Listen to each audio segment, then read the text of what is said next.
नमस्कार साथियों, स्वागत है आप सभी का अंकित इंस्पायर्स इंडिया पर। मैं हूं अंकित अवस्थी। आप हैं मेरे साथ में एक ऐसे सेशन की चर्चा करने के लिए जो कि आप सबके लिए बेहद जरूरी है जानना, क्योंकि भारत के अंदर ऐतिहासिक इवेंट G20 संपन्न हो चुका है और G20 के संपन्न होने पर भारत से जुड़ी हुई खबरें दुनिया में कहां-कहां कैसे पहुंची हैं, आज के सेशन में हम उसी की चर्चा आपसे कह रहे हैं। अंकित इंस्पायर्स इंडिया पर मैं हूं अंकित अवस्थी। आप हैं मेरे साथ में एक ऐसे सेशन की चर्चा करने के लिए जो कि आप सबके लिए बेहद जरूरी है जानना, क्योंकि भारत के अंदर ऐतिहासिक इवेंट G20 संपन्न हो चुका है और G20 के संपन्न होने पर भारत से जुड़ी हुई खबरें दुनिया में कहां-कहां कैसे पहुंची है, आज के सेशन में हम उसी की चर्चा आपसे कह रहे हैं।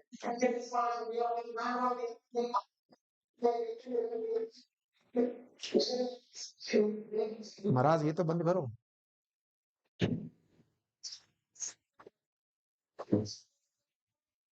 इसको तार को निकाल दो टीवी के।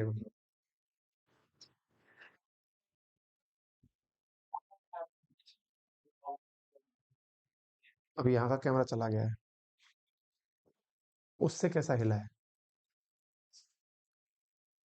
नहीं नहीं, वो कैमरा बंद हो गया, लाइट हिल गई, देखो कहीं से।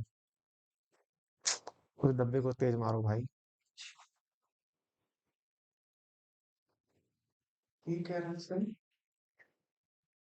कैमरा चल रहा है तो यहाँ क्यों नहीं आ रहा है?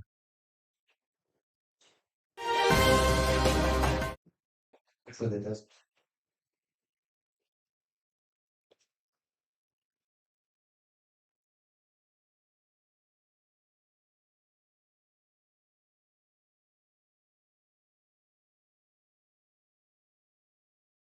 लाइव हो गया। हम खुद ही हमको नहीं दिख रहे हैं, हम पुराने अंकित अवस्थी दिख रहे हैं। आ गए हम। चलो भाई ठीक है।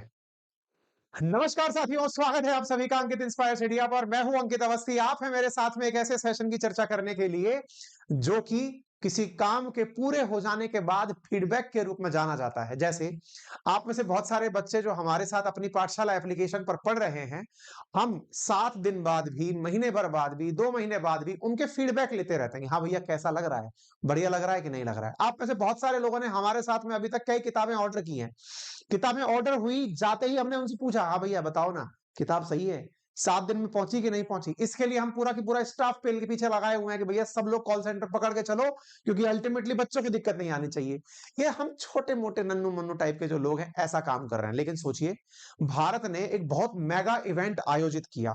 अब वो मेगा इवेंट आयोजन का पूरा तरह समापन हो गया। ऐसी स्थिति में दुनिया वाले लोग क्या बोले? जैसे होता नहीं है कि अपने घर परिवार में वो बुरी अम्माएं होती हैं, 4 अम्माएं, बूढ़ी अम्माएं, जो अपने अपनी तरह से सब जगह का फीडबैक देती हैं कि उसने ऐसा किया, उसने ये कानाफूसी की, सब प्रकार की चीजें होती हैं।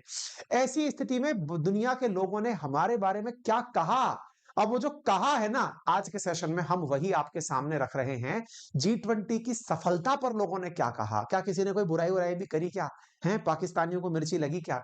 चाइना वालों को लगा क्या कि हमारे बिना भी काम हो सकता है, ये तो कर दिखाए? कुछ ऐसा हुआ है क्या?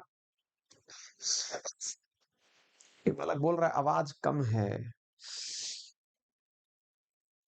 हम अपने लेवल पर तो आवाज बढ़िया किए हुए हैं। आज क्या है कि हम एक अन्य स्टूडियो से क्लास ले रहे हैं, हमारे ऑफिस के स्टूडियो से। तो यहाँ पे आवाज का इशू अगर आपको आ रहा है तो इसको दुरुस्त करने का प्रयास करते हैं। उम्मीद है कि अब सब सही हो जाएगा। कोई बात नहीं, आपको हो रही है जितनी भी असुविधाएं, उन्हें जब हमारा वीडियो पूरी तरह चला जाएगा उसको हम एडिट करके हटा देंगे। ठीक है, साउंड कम है, अब सही हो जाएगा। आवाज में इशू अगर आपको आ रहा है तो इसका दुरुस्त करने का प्रयास करते हैं। हो गया है, बता दीजिएगा अगर हो गया है तो, ठीक है ना?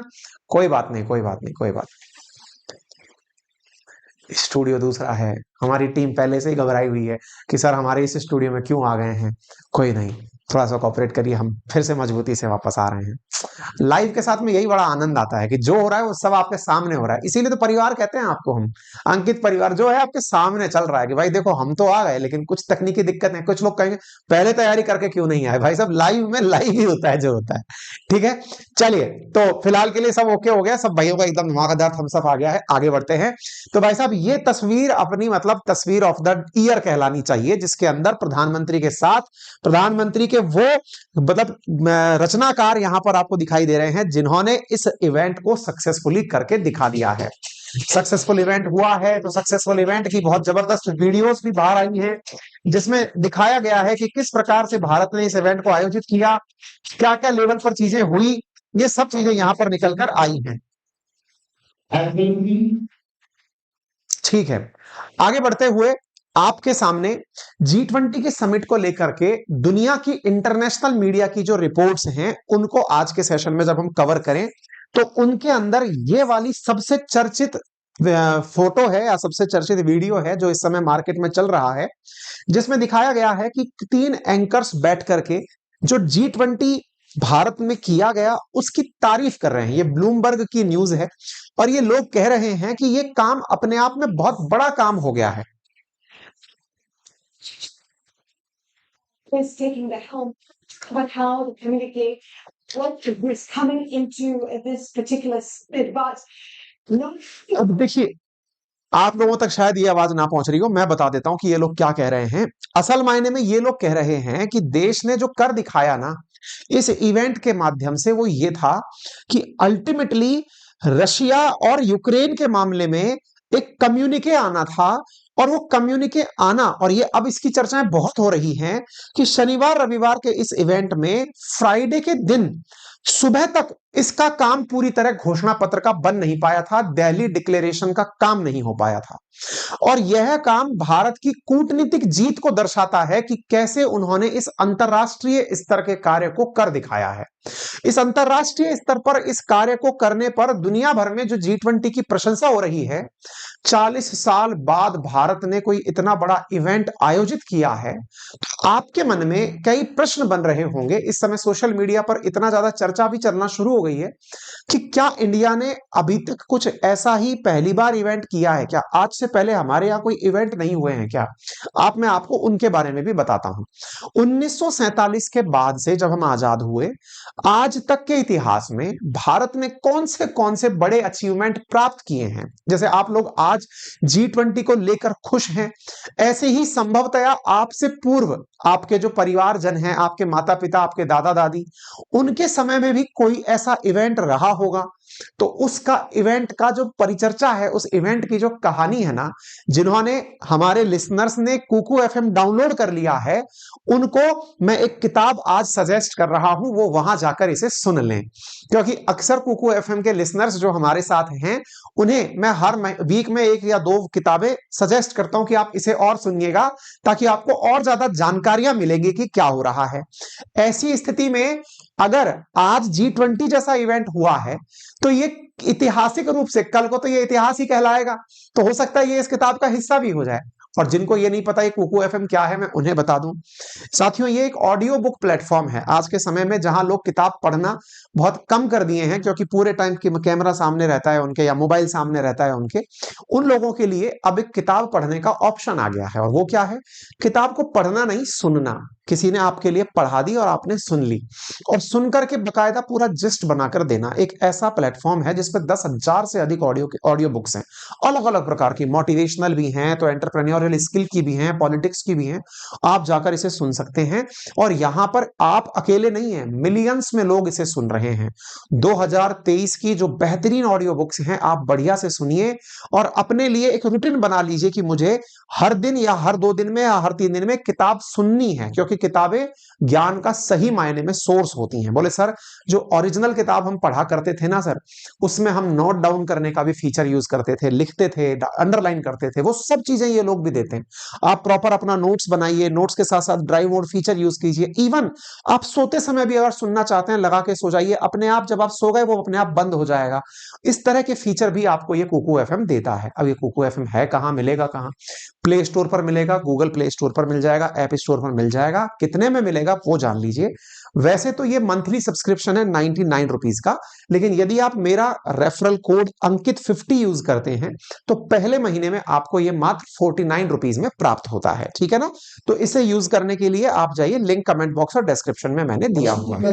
हिंदुस्तान से आप कैसे? ये वाला जो इंटरव्यू है ना, ये बड़ा फेमस हो रहा है साहब। क्या इंटरव्यू है मैं आपको बताऊंगा, ध्यान से सुनिएगा। एक इंटरव्यू है अजय बांगा जी के साथ में। अजय बांगा जी जो कि प्रेसिडेंट ऑफ वर्ल्ड बैंक हैं। आपको याद होगा हमने अपने ट्विटर हैंडल पर जो अंकित कुमार अवस्थी के नाम से है उस पर भी लिखा था कि वर्ल्ड बैंक वाले इंडिया आए हैं, पाकिस्तान को बता दो कुछ चाहिए हो तो। असल में ये जो बांगा जी है ना, अजय बांगा जी, ये इंडिया से ही पढ़ लिख करके वर्ल्ड बैंक में गए थे। आज ये वर्ल्ड बैंक के प्रेसिडेंट हैं। वर्ल्ड बैंक बोले तो दुनिया की सबसे बड़ी बैंक। दुनिया की कितनी बड़ी बैंक? ये दुनिया की इतनी बड़ी बैंक है कि दुनिया के नव निर्माण के लिए जो पैसा खर्च करती है वो ये बैंक खर्च करती है। देश में चाहे इंडिया की आप बात कर लीजिए, इंडिया के अंदर कोई कैनाल परियोजना चल रही है या कोई स्कीम चल रही है तो कहीं ना कहीं वर्ल्ड बैंक ने सहायता दी होगी उसके अंदर। दुनिया के अधिकांश देश इसके साथ जुड़े हुए हैं।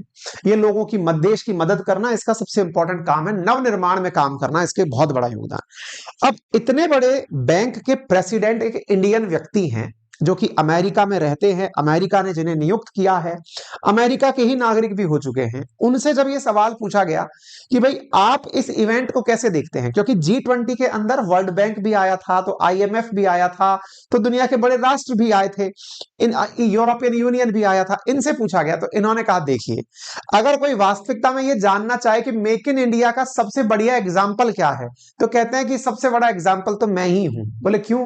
बोले मैं पैदा यहां हुआ, पढ़ा लिखा यहां, MBA यहां किया, सब पढ़ाई लिखाई यहां करी, मैं कभी विदेश इंटर्नशिप करने भी नहीं गया, लेकिन आज दुनिया की सबसे बड़ी बैंक का प्रेसिडेंट बन के बैठा हूं। तो भाई साहब ये चीज अपने आप में मेरे लिए बड़ी है। दूसरी बात, इन्होंने जो G20 के बारे में कहा वो भी बड़ी बात करी साहब। इन्होंने कहा देखिए G20 से देश ने जो सबसे बड़ा काम किया वो क्या है कि 50 से अधिक शहरों के अंदर G20 की मीटिंगों का आयोजन किया गया।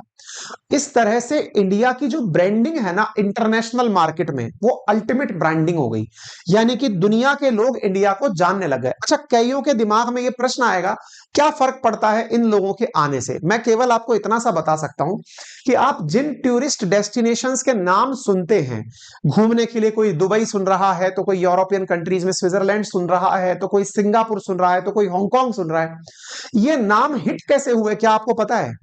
इन लोगों ने बड़ा इंटरेस्टिंग तरीके से काम किए हैं आज तक। जैसे स्विट्जरलैंड वाले बहुत समझदारी से क्या काम करते हैं, जैसे दावोस नाम का एक शिखर सम्मेलन है वर्ल्ड इकोनॉमिक फोरम का, आपको याद हो, उसका आयोजन वो स्विट्जरलैंड में कराते हैं। दुनिया का हर बड़ा आदमी इनवाइट करते हैं, दुनिया के हर तरह के इकोनॉमिस्ट को, बड़े लोगों को मंच प्रदान करते हैं, आप यहां आइए।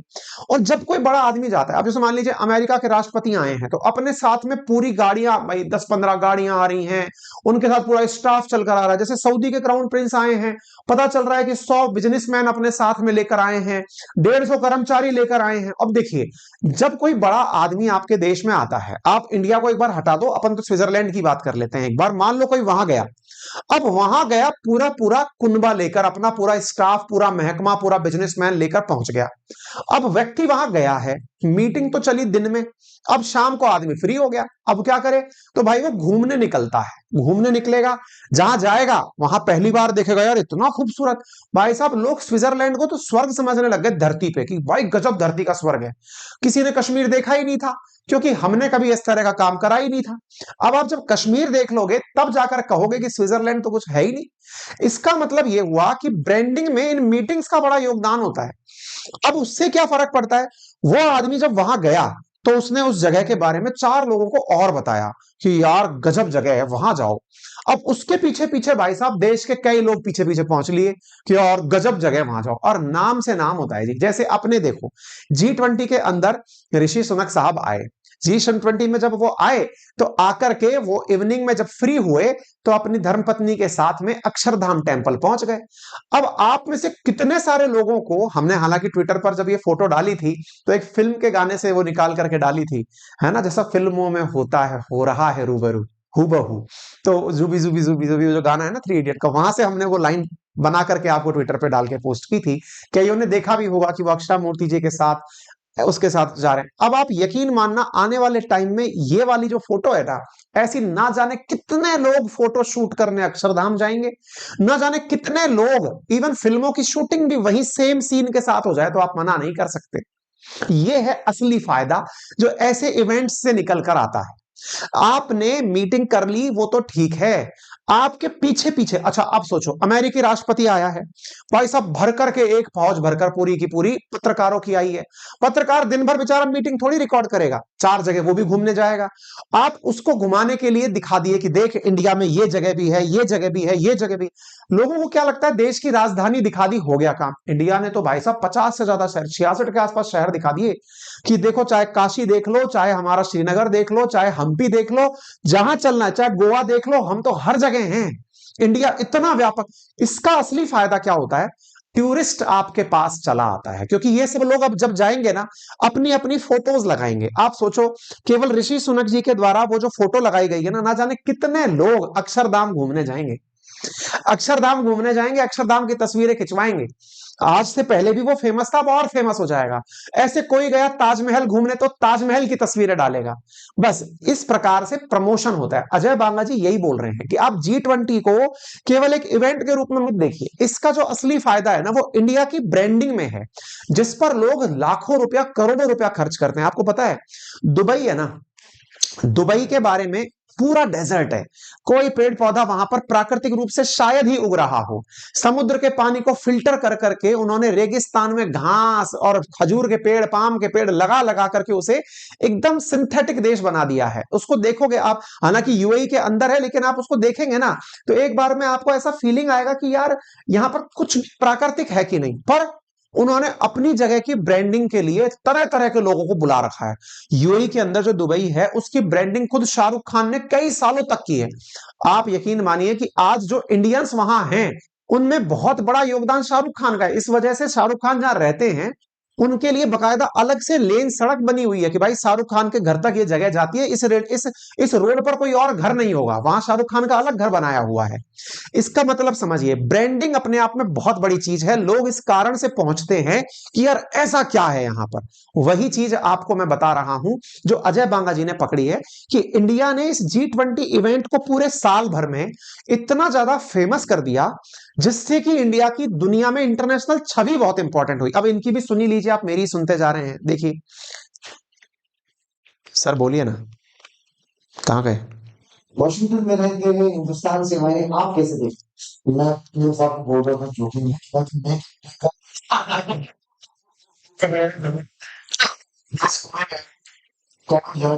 MBA यहाँ किया। मैंने बाहर कोई पढ़ाई नहीं की, मैं ट्रेनिंग कोर्स के तक नहीं गया आफ्टर मूविंग ऑन।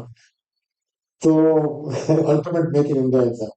फिर माय व्यू इज कि ये जो G20 में what India was able to do, ये not only was it successful की declaration की कम्युनिकेट जो लोगों ने कोई पॉसिबिलिटी नहीं दी थी, ये तो बड़ी बात है। वो इम्पोर्टेंट चीज है लीडरशिप की अफर्मेशन है। पर I think more than that India की जो ग्लोबल पोजीशनिंग और ब्रांडिंग थ्रू दिस पीरियड, क्या आप 60 शहरों में मीटिंग्स करवाई है, people have been everywhere, Hampi में शेरपा की मीटिंग थी। This is not normal. And in addition, ये जो digital public infrastructure की जो आपकी effort है, along with a few other countries, this is not what World Bank ने भी एक report बनाई है। So I think India का इसमें benefit है not only of leadership, but also of India's own global image।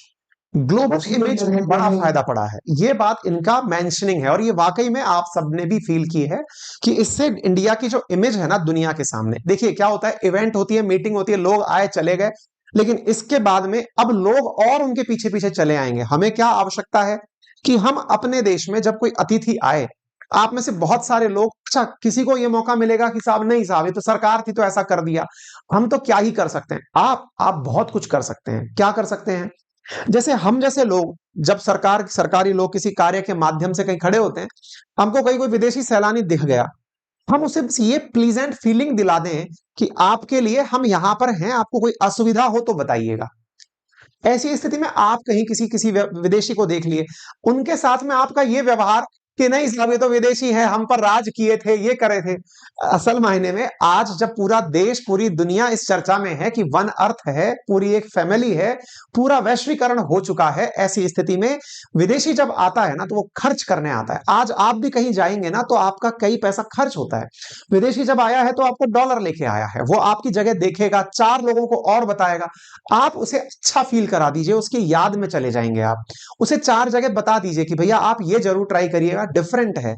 आप उन्हें कौतूहल मत समझिए, आप उनके साथ अगर अच्छा फील करते हैं, कराते हैं, तो ये आपके लेवल पर एक बहुत बड़ा कंट्रीब्यूशन होगा। और यकीन मानिए, देश में जितनी फॉरेन करेंसी आएगी, हम उतने बड़े बनते चले जाएंगे। आज दुनिया की बहुत बड़ी इकोनॉमीज, आज मैं जो बार बार दुबई बोलता हूं, सिंगापुर बोलता हूं, स्विट्जरलैंड बोलता हूं, ये देश वो नहीं है जिन्होंने कुछ बहुत बड़ा चीज प्रोड्यूस कर दिया, इन्होंने दुनिया के लिए अजूबा बना दिया। मैं जब दुबई जाके आया, मुझे मुझे ये लगा, मैंने कहा यार, दुबई जो दिख रहा है, ऐसा अगर भारत के अंदर बात की जाए तो ऐसा ना जाने कितनी दुबई भारत में बन जाएंगी।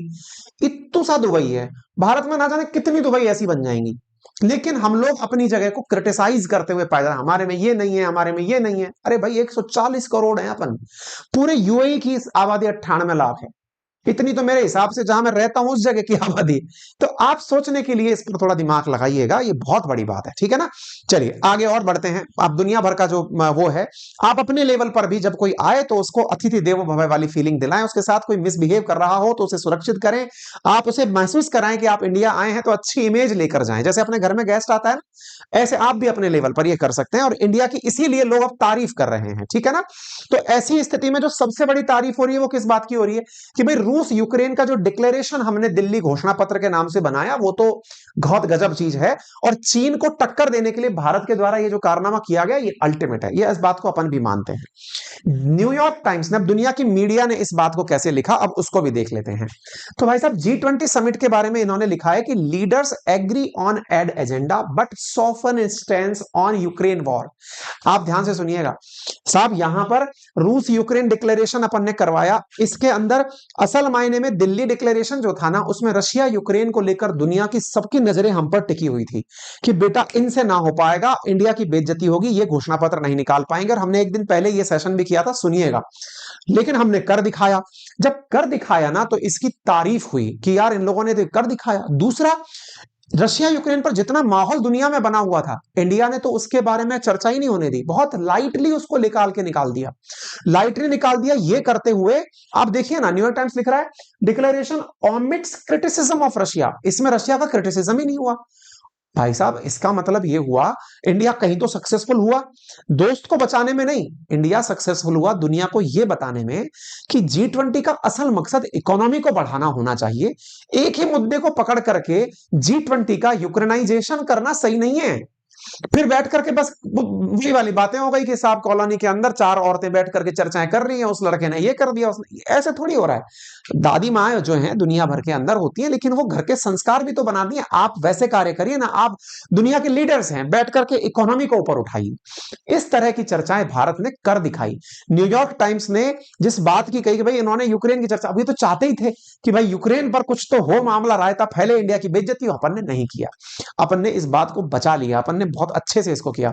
सीबीसी जो कनाडा की न्यूज है वो लिखती है, G20 leaders unveil ambitious international shipping corridor for India and Africa. भाई साहब आप देखिए, फॉर इंडिया अफ्रीका, अफ्रीका को तो हमने मेंबर के अंदर रूप में ले लिया, अफ्रीकन यूनियन को।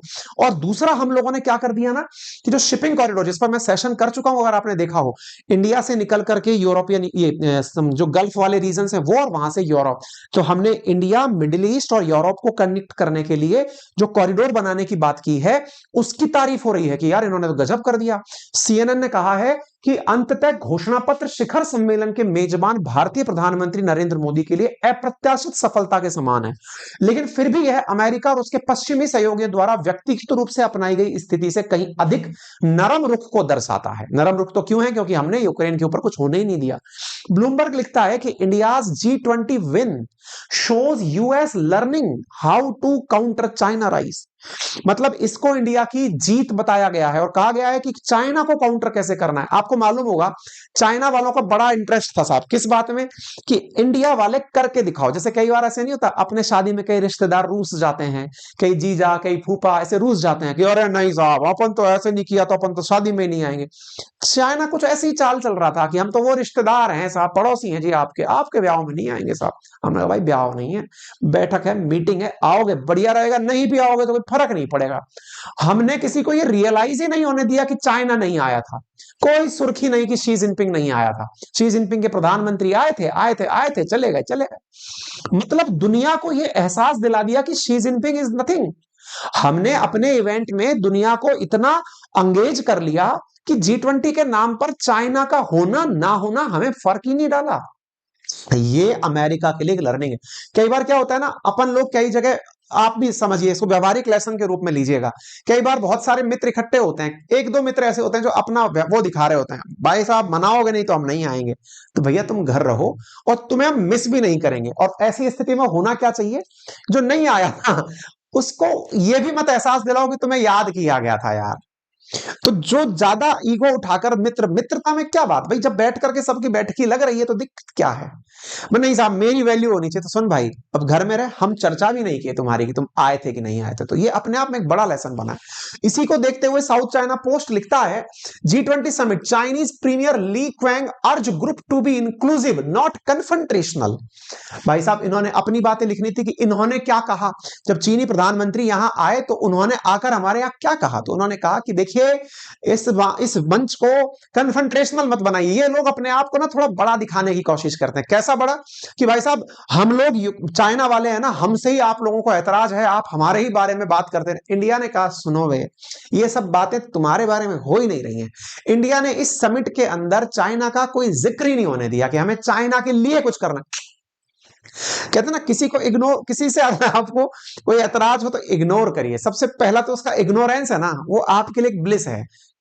साइड में हटो, बात ही नहीं कर रहे हैं तुम्हारे बारे। चाइना को बात ही नहीं करी, रशिया यूक्रेन की बात ही नहीं करी। दुनिया खोपड़ी खुजाल रही है कि दुनिया में इतना सब कुछ चल रहा है, अमेरिका चाइना, चाइना चिल्ला रहा है, रशिया यूक्रेन दुनिया चिल्ला रही है, इंडिया वाले अपनी बात कर रहे हैं। सुनो यार, एक बायोफ्यूल तो वो बनाना है अपन को, है ना, ग्लोबल अलायंस बनाना है। दूसरा, इंडिया से मिडिल ईस्ट, मिडिल ईस्ट से यूरोप, अपन को वो चलाना है, रास्ता बना करके काम करना है।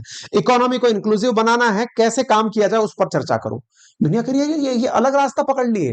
इंडिया कह रहा है कि सुनो भाई, तुम बना रहे हो दो ध्रुव, हम ध्रुवीय राजनीति में काम ही नहीं करते, हम हैं, ये बात आपको पता होना चाहिए। ऐसे नहीं होना चाहिए रशिया अमेरिका चर्चा हो, दुनिया के लीडर कौन, रशिया अमेरिका। अरे नहीं भाई, दुनिया के लीडर कौन, रशिया वो अमेरिका चाइना। नहीं भाई, इंडिया है, इंडिया था, इंडिया रहेगा, ये समझना है, ठीक है ना। ऐसी स्थिति में इसको वर्ल्ड कप नाम दे दिया अल जजीरा ने। अल जजीरा कहता है diplomatic world cup in G20 summit, India look for moment in this. भाई साहब इंडिया के लिए अलग अलग प्रकार से लोग तारीफें लिख रहे हैं। गल्फ न्यूज लिखते हैं G20 Trump how India score a global diplomatic win. अंतरराष्ट्रीय अखबार, मैं इंडिया के अखबार तो कवर ही नहीं कर रहा हूं, अंतरराष्ट्रीय अखबारों में भारत की इस यात्रा को एक जीत बताया गया है, डिप्लोमेटिक जीत बताया गया है, कूटनीतिक। मैंने आपसे पहले कहा था यदि हम अपना घोषणा पत्र नहीं निकलवा पाए समझ लेना हम फेल हो गए, और अगर हम घोषणा पत्र निकलवाने में कामयाब हो गए तो समझ लेना हम जीत गए, हम घोषणा पत्र दिल्ली डिक्लेरेशन निकलवा ले गए। ये मैंने पहले भी समझाया था, जिन्हें नहीं पता है वो भी जान ले। दिल्ली डिक्लेरेशन असल में है क्या, जब सब लोग इकट्ठे हुए तो भाई अंत में बैठकर चर्चा हुई कि हाँ ये चीज पर हम सहमत हैं। सहमति लेना अपने आप में, ये वैसे ये जैसे अपन फिल्मों में देखते हैं ना, एक आदमी होता है जो दो अपोजिट ध्रुवों को एक साथ अपनी टेबल पर बिठा करके बात करता है। अब पता चल रहा है दोनों अपोजिट लोग एक दूसरे के साथ में आकर के वहीं पर बस धक्का मुक्की करने लग गए। इंडिया ने कहा नहीं, मैं बैठा हूं बीच में, नो धक्का मुक्की, ना अमेरिका चाइना होगा, ना रशिया यूक्रेन होगा, ओनली बात होगी दुनिया के ऊपर चलने की, वन अर्थ वन नेशन, इसी के बारे में चर्चा होगी। हम पूरी दुनिया को एक देश मान के काम करेंगे, वसुधैव कुटुंबकम की बात करेंगे भाई, और दुनिया उस बात के लिए, तो इसलिए हमें डिप्लोमेटिक विन नाम देकर के अखबार लिख रहे हैं।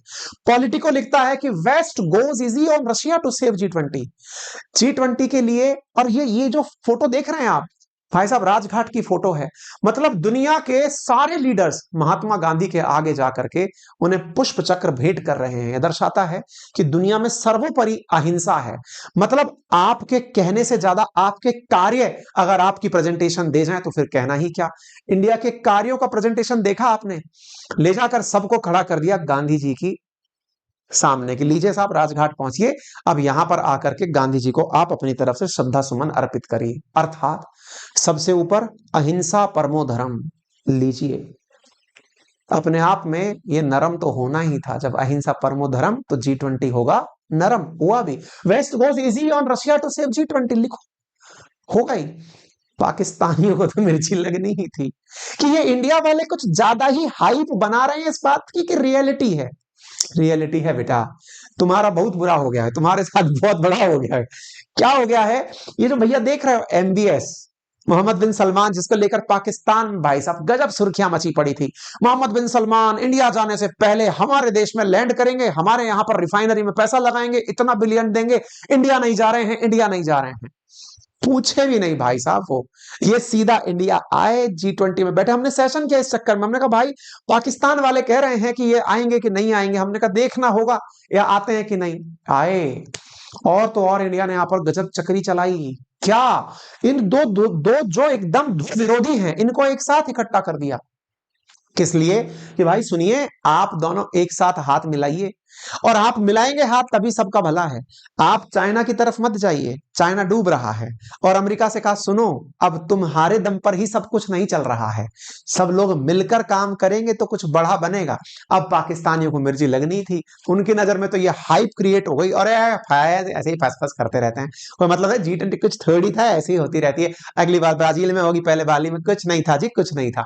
ये भी बहुत अच्छी बात है, अपने आप को संतुष्टि दिखाने के लिए क्या जरूरी है दूसरे को कि अरे ये कुछ नहीं है जी, कुछ नहीं है। तो वो जो कुछ नहीं है वाले जो लोग हैं, उनको तो ये कुछ नहीं लगेगा, कोई बात नहीं।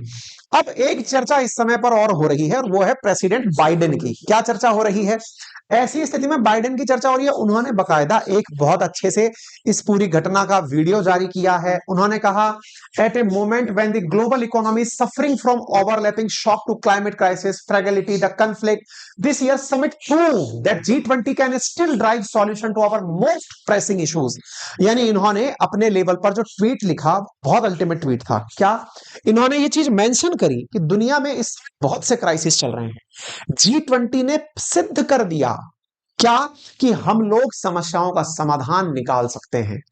और तो और कई न्यूज चैनल तो ये लिख रहे हैं, कई न्यूज पत्रिकाएं तो ये तक लिख रही हैं कि यूएन का जो स्तर घटता जा रहा है, इंडिया ने G20 के माध्यम से बता दिया कि यदि यूएन को ताकतवर कर दिया जाए तो वो कितना बड़ा काम कर सकता है।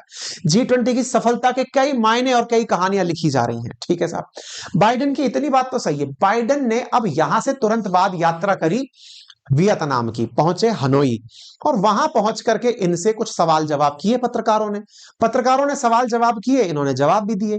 जब जवाब दिए तो फिर इन्होंने ये कहा कि इंडिया में जब ये थे तो इन्होंने दो मुद्दों पर बात उठाई थी। किस किस मुद्दे पर? एक तो ह्यूमन राइट यानी मानव अधिकार के मामले पर, और एक फ्री प्रेस के लिए यानी कि अखबारों की स्वतंत्रता के लिए उन्होंने यहां पर बात की थी। ये बातें इन्होंने यहां पर बोली। तो जब ये बात बोली तो इस बात के बाद से मार्केट में एक और चीज आ गई कि बाइडेन ने भारत में दो बड़े मुद्दों पर चर्चा की। ऐसा असल मायने में उन्होंने जो बहुत सी बातें कही, उनमें से दो बातें निकालकर कहा जा रहा है कि यहां तो उन्होंने नहीं कहा, उनके पत्रकारों को कुछ पूछने नहीं दिया गया, बाइडेन ने वहां जाकर के कहा है। तो इससे फ्री प्रेस की बात करी। इस कारण से जो इंडिया में अपोजिशन है, वो अपोजिशन जो इंडिया अलायंस के नाम से काम कर रहा है, वो इस बात को बहुत अच्छे से उठा रहा है कि देखो, फ्री प्रेस की बात की गई है, मानव अधिकारों की बात की गई है, बाइडेन बोल कर गए हैं। खैर, बाइडेन ने बोला भी हो अगर, तो यह बात भी क्वाइट कंसीडरेबल है, होना चाहिए, इस विषय पर भी चर्चा होनी चाहिए, प्रेस स्वतंत्र होनी चाहिए, मानव अधिकारों की रक्षा होनी चाहिए। और अगर ऐसा उन्होंने इंडिया में आकर चर्चा की है तो निश्चित ही इस पर आगे भी और चर्चाएं होंगी। फिलहाल यह भी एक अपने आप में मुद्दा बनकर देश में चल रहा है। चलिए और चलते हैं। इसके बाद में आती है जॉर्ज मेलोनी, जिनके ऊपर मैंने आपसे कल भी, आज सुबह भी अपनी पाठशाला पर सेशन किया था, जिसमें बताया था इटली ने चाइना को झटका दे दिया कि भैया तुम्हारे बेल्ट एंड रोड इनिशिएटिव में नहीं है। इन्होंने भी साहब बहुत ज्यादा धन्यवाद दिया इंडिया को। इसके साथ साथ ऋषि भैया की बारी आती है। इन्होंने कहा, stronger together, strong United, thank you Narendra Modi for a historic G20 and Indian people for such a warm welcome from global food security international partnership. It's been a busy but successful summit. इन्होंने इसे successful summit कहा है। ऐसे ही आप यहां पर यून सुक युआन, जो कि मतलब कोरिया के जो प्रेसिडेंट हैं, इनके द्वारा लिखा कि ये एक्सीलेंट मीटिंग थी और deeply appreciate your leadership as the host of G20 summit. और इन्होंने भारत में प्रधानमंत्री को धन्यवाद देते हुए उनकी लीडरशिप की बहुत तारीफ भी की। ऐसे ही सऊदी जिसको लेकर पाकिस्तानी लोग बढ़िया मतलब आतिशबाजी किए हुए थे कि हमारे यहां आएंगे, वो इंडिया को बोलकर गए हैं, well done India. Saudi crown Prince praise all praises for Indian G20 president थी और उन्होंने कहा कि दिल्ली और रियाद के बीच में अब और ज्यादा मजबूती आएगी। मेरे प्यारे साथियों, इस विषय से पाकिस्तानियों में गजब मिर्ची लगी है। वो लोग परेशान हैं इस विषय पर कि यार इंडिया ने जो वो पाकिस्तान मुस्लिम कार्ड खेलता है ना इंडिया को लेकर के कि मुस्लिमों के साथ ये और मुस्लिमों, इंडिया ने सऊदी को, इंडिया ने यूएई को, इनको इतना अच्छे से मेजबानी दी है कि उनको ये समझ में आने लगा कि ये पाकिस्तान फर्जी मुद्दों पर चर्चाएं कर रहा है, जबकि ये पूरी तरह से मुस्लिम कंट्री है और इनके साथ व्यापार की बातें हो रही। तो पाकिस्तान के अंदर ना अब लोग पाकिस्तान की सरकार को कोस रहे हैं कि यार तुम क्या कर रहे हो, तुम लोग केवल अपना एक ढपली पीट रहे हो कि ये हो रहा है वो हो रहा है, इंडिया बढ़े जा रहा है। पाकिस्तानियों कहना है इंडिया जाने कितना टाइम हमसे आगे चले जा रहा है। ऐसी स्थिति में आप यहां पर देख सकते हैं नरेंद्र मोदी जी के द्वारा कि इन्होंने किस प्रकार से प्रिंस मोहम्मद बिन सलमान का प्रॉपर तरीके से सेरिमोनियल वेलकम किया, राष्ट्रपति भवन में किस प्रकार से उनका सम्मान हुआ, वो तस्वीरें, क्योंकि ये हमारे गेस्ट भी बने। रशियन टाइम्स लिखा है वेल डन इंडिया, इन्हीं बात को प्रिंस मोहम्मद बिन सलमान की बात को कोट करते हुए। आप देख सकते हैं मोहम्मद बिन सलमान जो कि सऊदी क्राउन प्रिंस हैं, आज मतलब सऊदी में इन्हीं की चलती है। ये हमारी राष्ट्रपति द्रौपदी मुर्मू जी के साथ खड़े हैं, प्रधानमंत्री साथ में है। ये अपने साथ में देख रहे हो कितने सारे बिजनेसमैन को लेकर आए हैं, क्योंकि ये G20 के बाद कई अपने गेस्ट ऐसे नहीं होते जो शादी फंक्शन के बाद भी रुक जाते हैं, तो ये वो हैं और हमारे देश में अभी फिलहाल गेस्ट बनकर रह रहे हैं और अपने गेस्ट के रूप में ये अपने साथ भारत के साथ में व्यापार की बातें कर रहे हैं। और व्यापार में जब ये कॉरिडोर की बात हो गई है तो क्या पता रेल लाइन का अपन को टेंडर मिल ही जाए, तो ये देखने वाली चीज होगी, बढ़िया चीज होगी, ठीक है ना। इसके साथ साथ यूएई के डिप्लोमेट से पूछा गया कि आप कैसा फील करते हैं, बड़े खुश हैं सब ये लोग, मतलब अल्टीमेटली सब लोग बहुत हैप्पी चल रहे हैं जी। वर्ल्ड बैंक के बारे में तो अपन बता ही चुके हैं, तो ये तो बहुत खुश हैं। इसके साथ साथ आईएमएफ ने क्या कहा, आईएमएफ वाले भी तो आए थे, जिसके लिए पाकिस्तान वाले पूरी तरह से परेशान हैं कि भाई साहब आईएमएफ वाले आ जाओ, दो पैसा दे जाओ। आईएमएफ ने कई बार इनकी साथ में दिक्कत खड़ी कर दी है कि इनको पैसा ही नहीं दे रहा है। वो आईएमएफ के लिए क्रिस्टिना जॉर्जीवा बोलती हैं कि please accept my heartfelt thanks dear प्रधानमंत्री, योर हॉस्पिटैलिटी, यानी कि आपका जो स्वागत सत्कार था और आपके द्वारा जो काम किया जाता है बिना थके G20 समिट के लिए, वो जबरदस्त था। Your drive, your grace, your vision for the future brought us all close together, नमस्ते। ये वही है जब वेलकम जब इनका हो रहा था तब इन्होंने ठुमके भी लगाए थे, यानी ये बहुत हैप्पीली इंडिया आई थी और हैप्पीली ये सब लोग चले गए, बढ़िया से अपना थैंक यू बोलकर गए हैं। One family, one earth, one family, one future. Indian especially G20 united all to address the global challenges in front of us. Climate change and how more finance. ठीक है, हम बोल के सुना दिए कि इन्होंने क्या कहा, ठीक है। इसके साथ साथ आप यहां पर देख सकते हैं यूएई प्रेसिडेंट शेख मोहम्मद बिन जायद अल नहयान ने भी इस वीडियो को डाला और देश के लिए धन्यवाद दिया। अच्छा, एक बात और समझने योग्य है और वो ये है कि आप में से कई लोगों को ये लगता होगा प्रधानमंत्री की तारीफ हो रही है, प्रधानमंत्री की तारीफ हो रही है। असल मायने में आपकी और हमारी सबकी तारीफ हो रही है। क्यों? क्योंकि प्रधानमंत्री कोई एक पार्टी का नहीं होता, वो पूरे देश का होता है। इस जगह कोई और भी प्रधानमंत्री होते, उन्हें धन्यवाद दिया जाता, और जब उन्हें धन्यवाद दिया जाता तो पूरे देश को धन्यवाद मिलता। तो आपको और हमको इस बात पर खुश होना चाहिए कि इंडिया इस योग्य हुआ, इंडिया के ऑफिसर्स, इंडिया के अधिकारीगण जिन्होंने इस काम को करके दिखाया। अमिताभ कांत जी का नाम गजब चल रहा है। शेरपा जो है उनके बारे में हमने ट्वीट भी डाला है, आपको पूरी जानकारी दी है कौन होता है शेरपा, कैसे बनता है शेरपा, आप जाके देखिएगा। हमारा ट्विटर हैंडल है @KA अंकित के नाम से, और अंकित कुमार अवस्थी के नाम से भी आप सर्च कर सकते हैं। वहां पे हमने पूरा डिटेल डाला है, शेरपा कौन होता है, कैसे बनता है, कुछ इस तरह की जानकारी आपको वहां डाल भी रहे हैं। तो कुल मिलाकर के भारत की तारीफों के खूब सारे पुल बांधे गए हैं, लोग मतलब गजब कांग्रेचुलेशन दे रहे हैं जी। कुल मिलाकर बात यह, ट्रूडो की फ्लाइट खराब हो गई थी तो भाई साहब इनने भी बढ़िया मतलब अपने द्वारा, इससे फर्क क्या पड़ा भाई साहब, मार्केट बहुत खुश है इससे। निफ्टी ने पहली बार 20,000 का आंकड़ा क्रॉस कर दिया है। G20 की सफलता से मार्केट में जोश आ गया है। आप देख सकते हैं तो निफ्टी 50 है वो पहली बार 20,000 का आंकड़ा क्रॉस कर गया है। ये क्या होता है, जब कोई अच्छी चीज होती है ना तो मार्केट इसको बहुत सकारात्मक रूप से लेता है, और सकारात्मक रूप से लेकर के इस मार्केट ने इसको सेलिब्रेट किया है, ठीक है ना। आप निफ्टी 1996 में देख सकते हैं कहा 10,000 के अंक पे था, और आज ये 20,000 का अपना माइलस्टोन छू गया है। ये अपने आप में देश के शेयर मार्केट की एक बहुत बड़ी वैल्यू दर्शाती है। और ये क्या होता है निफ्टी और सेंसेक्स, इसके लिए हमारा एक और यूट्यूब चैनल जो बातें बाजार की है, उस पर 8 महीने पहले हमने एक वीडियो डाला था, आप समय निकालकर देख सकते हैं। निफ्टी 50 क्या होता है, कैसे ये शब्द पड़ा, ये सारी बातें हमने वहां पर समझाई हुई हैं। रशिया की बारी, हमने इतनी देर तक सबकी बात करी, रूस की बात नहीं हुई। रशिया वालों ने कहा हमें तो यकीन ही नहीं हो रहा। किस बात का? यार हम तो बड़ा चिंता में थे कि हम आएंगे तो ये लोग पता नहीं हमारे साथ क्या व्यवहार करेंगे। हम लोग वहां पहुंचेंगे, G20 के अंदर वेस्टर्न वर्ल्ड की कंट्रीज एकत्रित होंगी, हमारे खिलाफ कुछ ना कुछ ये बयानबाजी करेंगी। सब चिंताओं के साथ रशिया बैठा था। लेकिन सर्गेई लेवरोव आए, उन्होंने बकायदा इसकी तारीफ करते हुए कहा कि ये तो एक अलग कीर्तिमान स्थापित हो गया है। G20 टॉक पर यूक्रेन ने कहा, यूक्रेन के बारे में रशिया के शेरपा ने कहा कि तो गजब ही कर दिया है। रूस के विदेश मंत्री सर्गेई लेवरोव ने G20 शिखर सम्मेलन में यूक्रेन युद्ध को हावी ना होने देने के लिए भारत की सराहना की है। मीडिया से बात करते हुए लेवरोव ने कहा कि G20 एजेंडे का यूक्रेनीकरण नहीं होने दिया। रूस ने नई दिल्ली घोषणा पत्र में प्रयोग किए गए शब्दों के लिए हैरानी जताते हुए कहा कि ऐसे घोषणा पत्र की तो उन्हें उम्मीद ही नहीं थी। इंडिया ने ऐसा ड्राफ्ट पत्र तैयार कर दिया जिसमें कि इस घटना पर यूक्रेन का जिक्र ही नहीं होने दिया।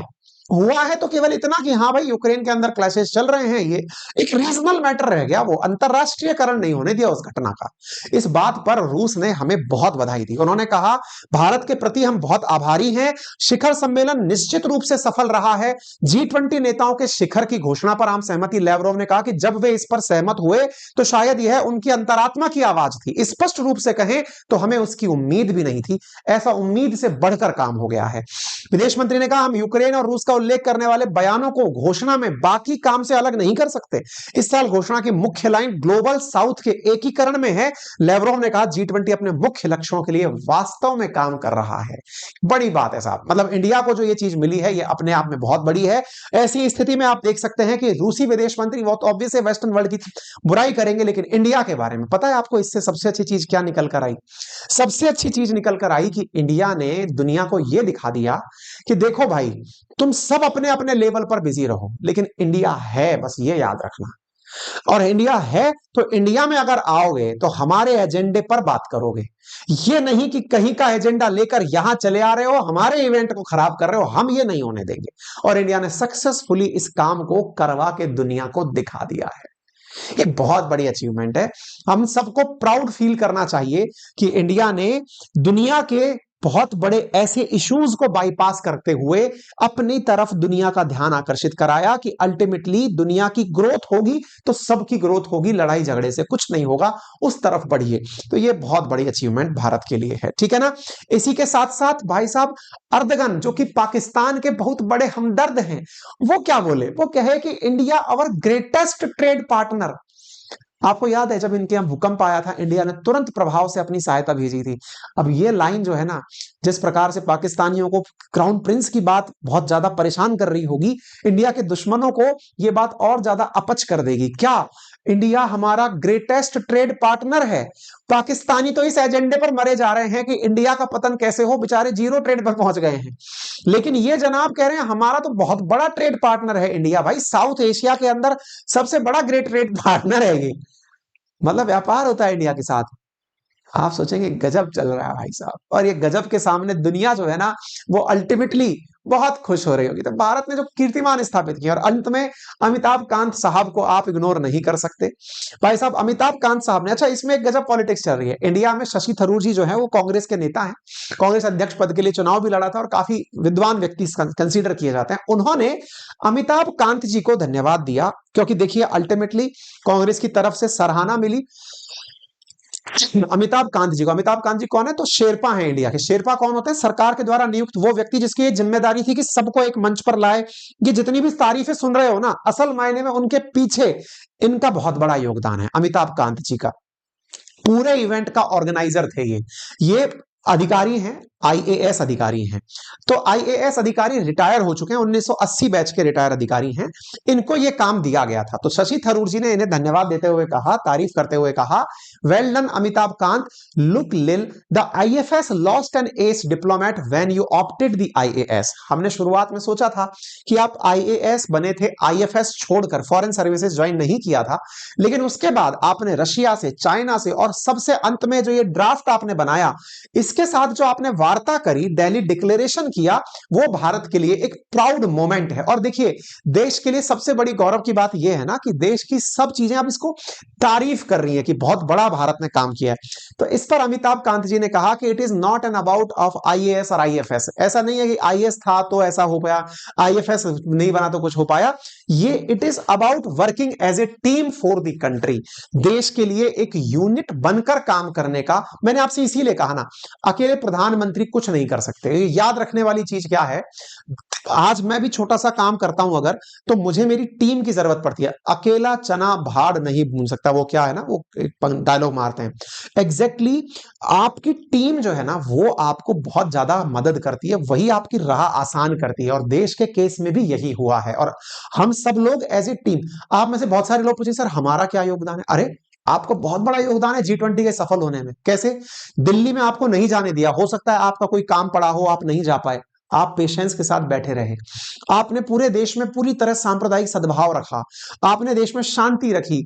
कोई भी इस तरह का कोई इवेंट जो नेशनल इवेंट था, आपने उसको थोड़ा सा साइड में रखा कि ठीक है सब पे चर्चाएं होंगी, लेकिन अंतरराष्ट्रीय स्तर पर कोई हमारा काम चल रहा है, पहले उसे होने दो। हम सब इसके लिए बहुत ज्यादा भागीदार रखते हैं, है ना। तो अल्टीमेटली भारत का ये टीम एफर्ट था जो सक्सेसफुल तरीके से। और अंत में भाई साहब, टैक्स पेयर्स के लिए तो सबसे ज्यादा धन्यवाद, क्योंकि अल्टीमेटली पैसा उन्हीं का ही लगा था, तब जाकर के ये इतना काम हुआ था। पैसा अपना गया है तब जाकर काम हुआ है। सबका ये टीम एफर्ट है ना। तो कहते हैं ना कि मतलब ईंट ईंट पर टिकी है इमारत, तो अपन सब ईंट हैं, और इसको आपको अच्छे से ध्यान रखना है, ठीक है।